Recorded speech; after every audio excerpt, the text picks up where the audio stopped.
एक लंबे समय पहले एक सुंदर सा गांव था। उस गांव में रंगैया और विमला नामक पति पत्नी रहते थे। रंगैया को उसके पिता का दिया हुआ एक खेत था। वो उसी में खेती करके फसल उगाता था। वो एक सुनहरा गर्मी का मौसम था। उसका फसल खेत में ही था, इसीलिए उसने फैसला किया कि फसल को जब तक खेत से नहीं निकालेगा तब तक वो खेत में ही सो जाएगा। विमला, विमला। हाँ जी, क्या हुआ? आज से जब तक फसल मेरे हाथ में नहीं आएगा ना, तब तक मैं खेत में ही सो जाऊंगा। ठीक है जी, ख्याल रखिए। ऐसे रंगैया उसके खेत में सोने जाता है। गर्मी की मौसम होने पर खेत में ठंडी हवा चल रही थी और वो आराम से सोता है। आधी रात को अचानक पायल की आवाज सुनाई देने पर वो जाग उठता है। चारों ओर देखता है और कोई ना दिखने पर वापस सो जाता है।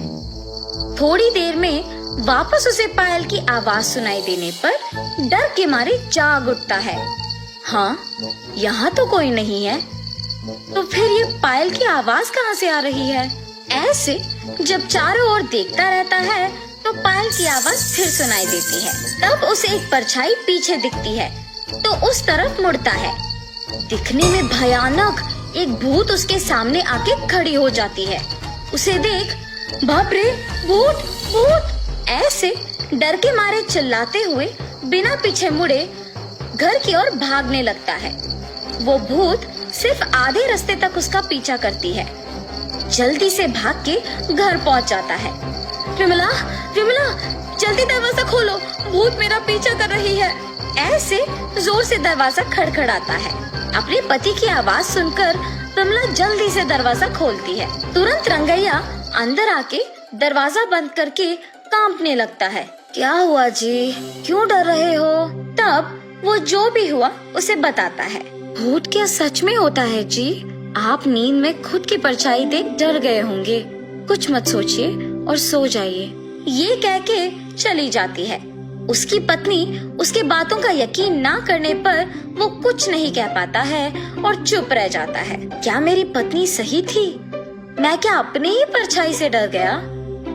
लेकिन मैंने तो उस भूत को मेरे सामने खड़े होते देखा है। ऐसे सोए बिना पूरी रात सोचते ही रहता है। खेत में फसल के बारे में छोड़कर डर के मारे बेचारा घर पे ही रहता है। सुनिए, रात होने वाली है जी, आप क्या खेत नहीं जाएंगे? अगर मैं अपनी पत्नी से कहूँगा कि मुझे खेत जाने से डर लग रहा है तो न जाने वो मेरे बारे में क्या सोचेगी। उस खेत में अगर सच में ही भूत है तो भी मैं नहीं डरूंगा, मैं जाके आऊंगा। ऐसे अपनी पत्नी से कह के उसके खेत जाता है। मेरे पत्नी से मैंने ऐसे बात किया जैसे मुझे कोई डर नहीं है, पर अभी खेत जाके मैं अकेले कैसे रह पाऊंगा? ऐसे डरते हुए खेत जाता है। घबराते हुए खेत के चारों ओर देखता है। अब तो खेत में कोई नहीं दिख रहा, पर शायद कल की तरह सोते समय में पायल की आवाज सुनाई देगा। ऐसे सोचता ही है कि उसके सामने वही भूत आके खड़े हो जाती है। कल तो तुम बच गए, पर आज मैं तुम्हें बचने नहीं दूंगी। मुझे कुछ मत करो, मैं यहाँ वापस कभी नहीं आऊंगा, मुझे छोड़ दो। तुम्हें छोड़ दूं?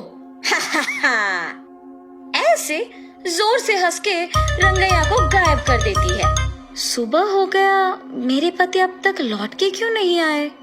ऐसे अपने पति का इंतजार करती रहती है, पर शाम होने के बाद भी जब वो घर नहीं लौट आए, वो सोच में पड़ जाती है। क्या खेत में वाकई भूत है? क्या उसने ही मेरे पति को कुछ कर दिया? नहीं, ऐसे नहीं हो सकता। पर मेरे पति कहाँ गए? मुझे जानना ही होगा। ऐसे सोचते रहती है। आज रात को मैं अपने पहचान के आदमी से खेत का चौकीदारी करने कहूंगी। अगर वो भी लौट के नहीं आया तो फिर इसका हल सोचूंगी।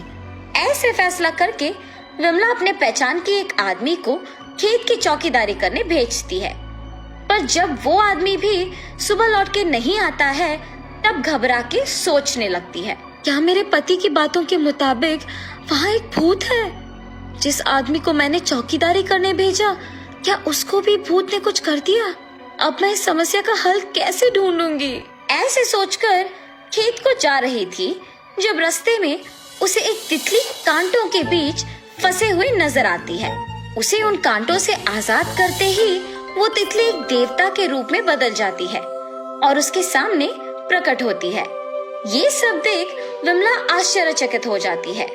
एक साधु की श्राप के वजह से मैं एक तितली बन गई।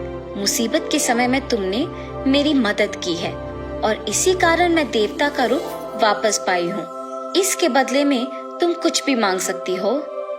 ये देवता तो मेरी मुसीबत का पक्का हल निकालेगी। मेरे पति को उस भूत से आजाद करने के लिए मेरे पास सिर्फ ये एक मौका है। ऐसे वो उस देवता को सब कुछ बताती है। उस भूत से मेरे पति को बचा के उस भूत को हमेशा के लिए हमारे खेत से भिजवाने का हल बोलिए माता। ठीक है, मैं जो कहूँगी वो कर सकोगी ना? हाँ, जरूर करूँगी।